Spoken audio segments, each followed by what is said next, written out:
What's going on, people? It's the Ps4 and today, guys, I want to dive deep into something that I have been starting to really notice with this generation of console gaming. And for people who follow my channel, you do know that there are points in time I think about video games, trends, the industry a lot, and there's times where I see things that possibly other people don't, or I see something being set up that hasn't been talked about yet. I think this is one of those times.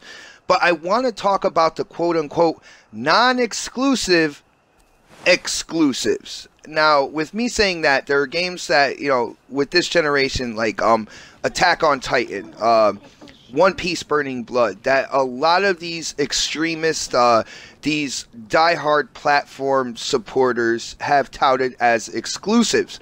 Now, of course, Attack on Titan and One Piece were on the PS4, and eventually they came over to the Xbox. And come to find out, there was really no exclusive deal holding these games to one platform. And that's what I'm talking about with non-exclusive exclusives, right? It's games that, you know, for some reason or another, people are touting as exclusive, but they don't really have any type of contract binding them to only one platform. And we're seeing this trend more and more. I mean, if you look at Cliffy B's Lawbreakers, at first it was a PC game, and then, you know, they signed a deal with Sony to develop the game on the PS4, but it had no kind of exclusive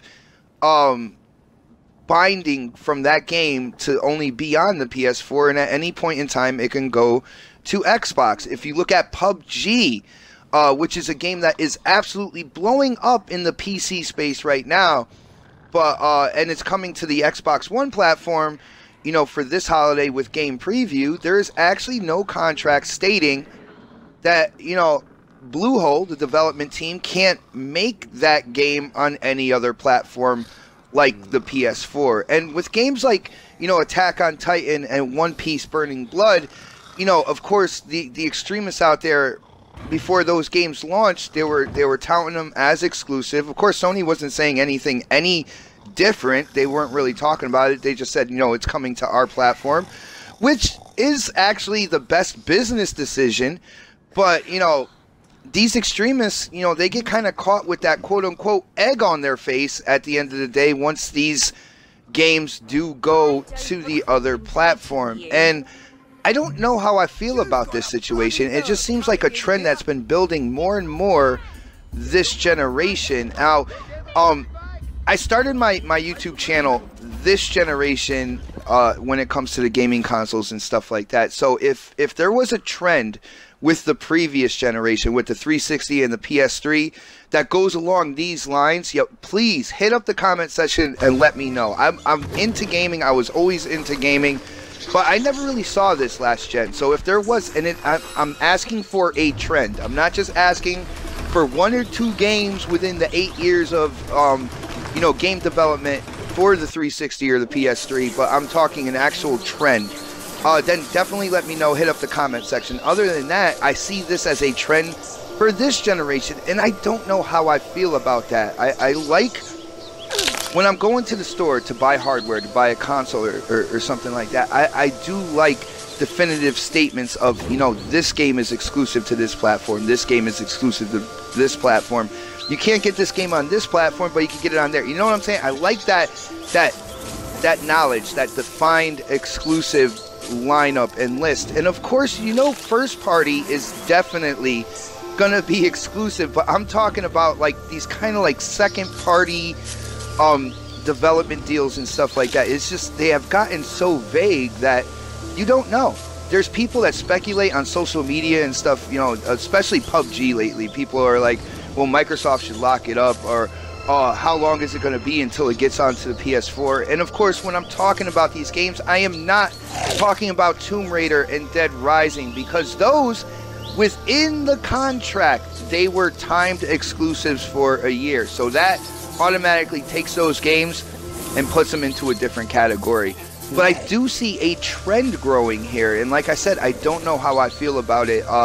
Where you hear these announcements of games, you hear them coming to either PS4 or to Xbox, but when it comes to where they're going in the future, it's really very fuzzy and it's really very vague. And I want to know what you guys think about this trend. Do you see what I'm saying? How this trend seems to be building this generation, where games are being announced and they're being now announced for PS4 or Xbox, but then down the line they are going to the other platform, which in the end, I gotta say, you know, as long as it's not first party, I have no problem with this. All right, I would have no problem if Sunset Overdrive, you know, at one point in time went over to the PlayStation platform, or anything like that. I've had my fun with it, all that good stuff, and I would like to see other people play it as well, maybe. But I don't really have a big problem with that.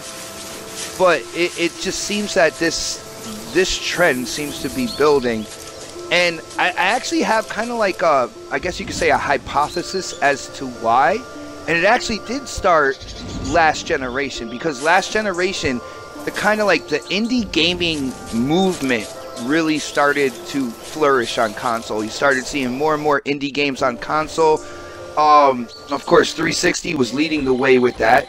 And that did go over into this generation. And the indie development kind of like industry is building and building and building. Now, with that being said, there are a lot of smaller indie development teams out there who only have a certain amount of money to develop a game. And a lot of times it's only for, you know, they'd only have money to do it for maybe 1 or 2 platforms, and they have to pick and choose and stuff like that. So I think that's where this has started going. But I'm not sure if at some point in time, development teams are just going to be like, you know what, we're going to spend the money now on this platform, see how good it sells there. We start making profit on there. We'll put time and money into developing it on other platforms.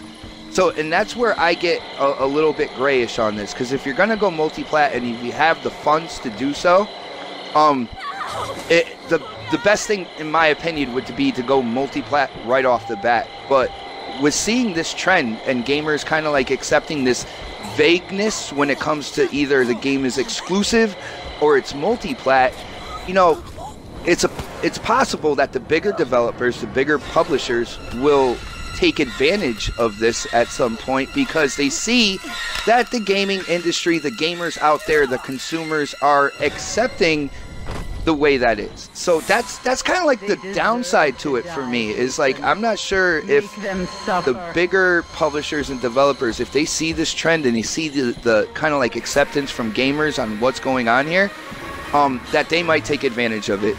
But other than that, I mean, I do have to say, when it comes to indie development, I am all for it, all right? I don't want you guys thinking I'm anti, indie game or anything like that. I feel like that industry is growing more and more, and you're seeing the quality of those games increase dramatically since the previous generation. I mean, you could just look at Ori and the Blind Forest, and that game to me is still one of the best games this generation, and I can't wait for the sequel, which has already been announced, at E3 and stuff like that. I can't wait for the sequel to that game. Gang Beasts, which is a game that's on PC and it's going to PlayStation 4. Even though it's Double Fine, it's an independent game, and that's another game I am looking forward to. And by the way, Double Fine, where's my game?